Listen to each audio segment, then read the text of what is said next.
लिए किस तरह का रुझान है? आपके क्षेत्र को देखते हैं और यहाँ के क्षेत्र को देखते हैं तो?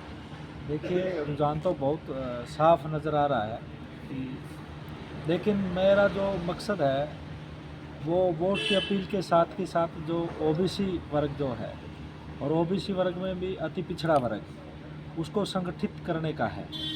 और संगठित भी इसलिए बात मैं कर रहा हूँ क्योंकि आज जितनी भी पार्टियां हैं वो ओबीसी के नाम पे वोट तो मांग रही हैं, उनको वोट हथियाने का प्रयास में तो हैं, लेकिन असली उनके हक और अधिकारों की कौन बात कर रहा है उसके ऊपर सबसे बड़ा मुद्दा है।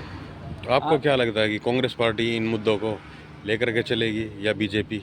देखिए, जिस प्रकार से राहुल गांधी जी ने ये स्वीकार किया कि हमने जो ओबीसी के लिए करना चाहिए था वो नहीं कर पाए, और अब हम जो है भविष्य में जाति जनगणना करवाएंगे, जितनी आबादी उतना हक की बात जिस प्रकार राहुल गांधी जी कर रहे हैं, भागीदारी देने की बात जिस प्रकार से राहुल गांधी कर रहे हैं। और मैं अगर यहाँ रोहतक झज्जर में आज हम खड़े हैं तो झज्जर में जो एमपी है दीपेंद्र सिंह हुड्डा, अगर मैं उनकी बात करूँ तो उन्होंने भी कई दफ़ा बीसीए के हकों की जो आवाज़ जो है वो कई मंचों से भी उठाई और राज्यसभा में भी अपना पक्ष रखा है कि जब तक ये जो अलग अलग जातियों में बटा समाज है, जब तक ये संगठित होकर इनको जब तक राजनीतिक रूप से आरक्षण नहीं मिलेगा तो इनकी भागीदारी जो है वो सुनिश्चित नहीं हो सकती।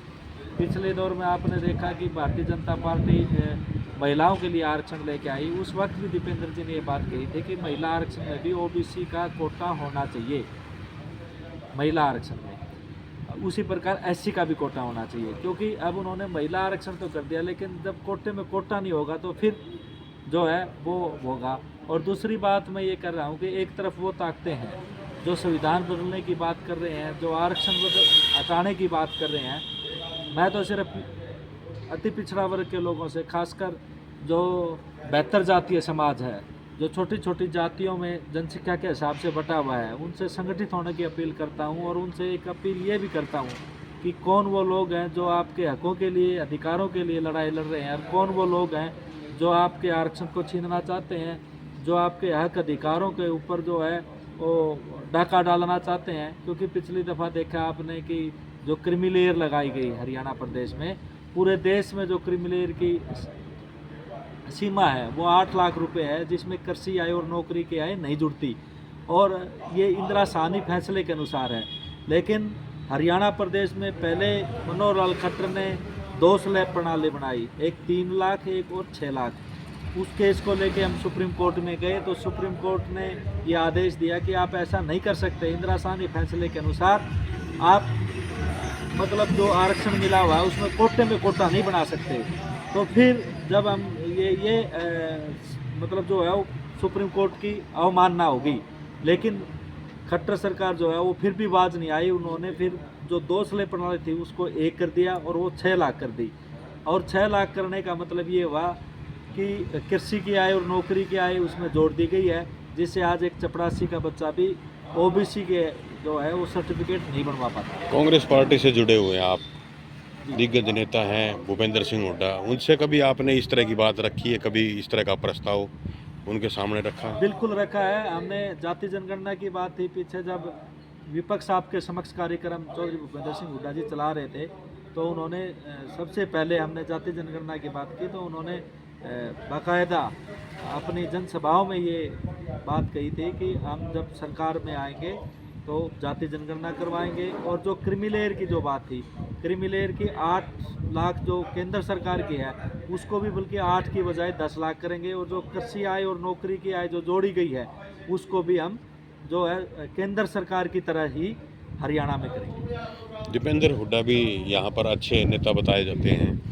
उनको लेकर के आपकी क्या प्रतिक्रिया है? देखिए, मैं तो एक बात कहना चाहता हूँ कि खासकर पिछड़ा वर्ग के लोगों से एक अपील करना चाहता हूँ कि आप जो है वो इस प्रकार के जो जातीय ध्रुवीकरण किया जा रहा है हरियाणा प्रदेश में, मैं सीधा कहूँ तो जाट और नॉन जाट की जिस प्रकार से राजनीति की जा रही है, लेकिन मैं पिछड़ा वर्ग के लोगों से ये कहना चाहूँगा कि आपको क्या मिला? क्या पिछड़ा वर्ग को कहीं प्रतिनिधित्व मिला? 9.5 साल मनोहर लाल खट्टर को मुख्यमंत्री रखा, और जब लास्ट टाइम पे ये आ गया कि आज जो है वो मनोहर लाल खट्टर जी बिल्कुल फेलियर हो चुके हैं। और ये जो सारा का सारा जो है वो ओबीसी का चेहरा बदल करके और ये ओबीसी के वोट हथियाने का जो षड्यंत्र रचा जा रहा है, आज उनके हाथ में क्या है? मैं आपसे पूछना चाहता हूँ, सरकार अल्पमत में आ चुकी है, वो फैसला कुछ कर नहीं सकते, वो ओबीसी के बारे में कोई निर्णय नहीं कर सकते, तो फिर ये सिर्फ जो है वो वोट हथियाने के लिए एक चेहरा बदला गया है। तो मैं मेरे लोगों से अपील करूँगा कि आप इस झांसे में ना आए। और ये किसी कवि ने कहा है कि प्रधानमंत्री नरेंद्र मोदी जी ने अपने आप को ओबीसी का बेटा बताकर जो है वो ओबीसी के वोटों को ठगने का काम किया। अब ये जब नज़र आया कि हरियाणा प्रदेश की जो सत्ता में बैठाने वाले जो लोग हैं वो ओबीसी के लोग हैं और ये लगा कि ओबीसी वर्ग जो है हमसे दूर हो रहा है, तो उन्होंने चेहरा बदलने का काम किया, लेकिन उनके हाथ में कुछ नहीं किया। 9.5 साल मलाई किसी और ने खाया और ये ठिकरा जो है वो ओबीसी के सिर पर फोड़ना चाहते हैं। ओबीसी का बताया आपने, जिक्र किया है, क्या दीपेंद्र हुड्डा जी इस कार्य को कर सकते हैं? देखिए, मैं पहले भी आपके माध्यम से ये बात मैंने रखी है, दीपेंद्र हुड्डा जी ने ये विश्वास दिलाया है कि ओबीसी की जो भागीदारी होगी वो बिल्कुल 100% जो है वो हर क्षेत्र में, चाहे वो विधानसभा में हो चाहे वो लोकसभा में हो। अगर हम लोकसभा की बात करें तो 2 हमारी रिजर्व सीटें हैं और एक जो है वो इंडिया गठबंधन के नाते आम आदमी पार्टी को चलेगी, बाकी बची 7 सीटें। 7 सीटों में से 3 सीटें जो है वो ओबीसी को देने का काम कांग्रेस पार्टी ने किया है। एक सीट गुड़गांव की राज बब्बर जी जो हैं वो सोनी समाज से हैं, उनको देने का काम किया जो BCA में आता है, और 2 सीटें जो है वो राव दान सिंह जी और महेंद्र प्रताप सिंह जो गुर्जर समाज से हैं और राव साहब हैं, उनको देने का काम किया है। तो मैं ये समझता हूँ कि आने वाले समय में भी जो है वो पिछड़ा वर्ग को जो है वो उचित प्रतिनिधित्व देने का काम कांग्रेस पार्टी करेगी।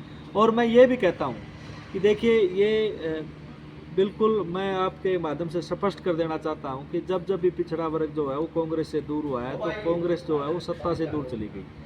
तो अब कांग्रेस नेताओं ने भी ये देखा है कि कहीं ना कहीं कुछ कमियां रही हैं और कुछ कमियां हमारे अंदर भी हम जो है वो जाति के झांसे में आए या पोलराइजेशन जिस तरीके का किया गया है जाट नॉन जाट का, उसके झांसे में आए। लेकिन अब ये पिछड़ा वर्ग समझ चुका है कि कौन आपके हितैषी हैं, कौन वो लोग हैं जो आपके हक अधिकार देना चाहते हैं और कौन वो लोग हैं जो आपका चेहरा दिखाकर आपके वोट हथियाना चाहते हैं। अभी एक और सिस्टम चलाया हुआ है कांग्रेस पार्टी की तरफ से, 8500 रुपये हर महीने देने की बात की गई, इसको कितना मानते हैं आप? देखिए, हमारा जो न्याय पत्र आया है, जिसको संकल्प पत्र भी कह सकते हैं, या हमारा मैनिफेस्टो आया है, उसमें 5 जो है वो न्याय की गारंटी दी गई है और 25 गारंटी है, 5 न्याय की बात की गई है, जिसमें युवा न्याय है। युवा न्याय में जो है हमने 30 लाख रोजगार देने का लक्ष्य रखा है और 30 लाख रोजगार के साथ साथ जो पहली जो नौकरी है वो 1 लाख रुपए, जिस प्रकार ग्रेजुएशन जिसने कर लिया अप्रेंटिस के लिए हम 1 लाख रुपए 1 साल में देने का काम युवाओं के लिए करेंगे।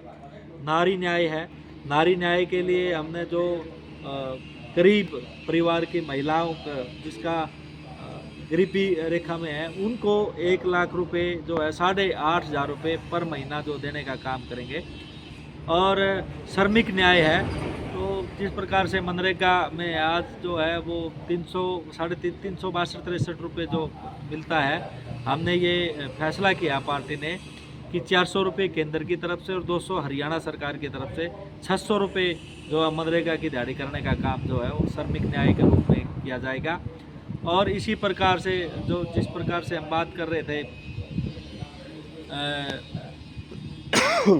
किसान न्याय की, किसान न्याय में भी जो है वो हमने MSP की गारंटी जो है वो देने का काम जो है कांग्रेस पार्टी करेगी।